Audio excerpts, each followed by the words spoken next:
In my opinion, it's the most important economic relationship we have. It's 44% of our exports.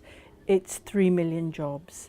And you know, there's an old saying, a bird in the hand is worth two in the bush. So you can have a fantasy about trading relations with other countries, but these are real trading relations, and I think we should prioritise them. Liverpool has benefited so much from European investment in the past. That investment is likely to disappear. How is national government going to cater for that?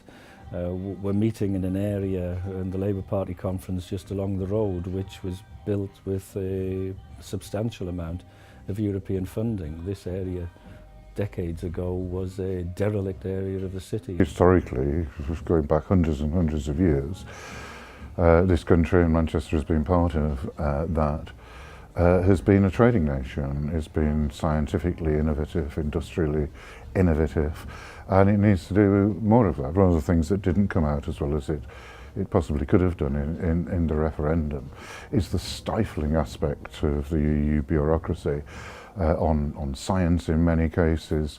The EU has destroyed our agrochemical industry with its attitude to GM foods. The Clinical Trials Directive has meant that a lot of work has moved out of the EU. I think it will give us the freedom in industry, in science, in trade, to go out and be entrepreneurial and to trade freely with the great economies of the world. What we need in the UK is continued full access to the single market. Our companies are very, very strongly entwined with EU companies. I think it would be a very painful and unwise process to try and untangle all that.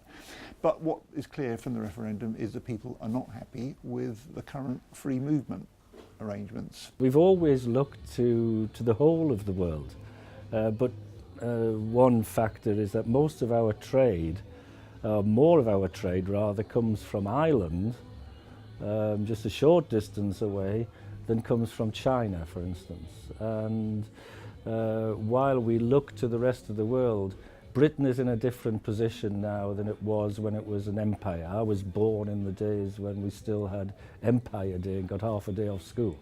That isn't the case anymore. Our relationship is closer with our nearest neighbours, and we have to make sure that remains strong. It might be possible to redefine free movement. There's no way that the EU will abandon free movement as one of the four pillars of the EU, but it might be possible to redefine it so that it applies to people who have the offer of a job in the UK rather than anyone who feels like coming.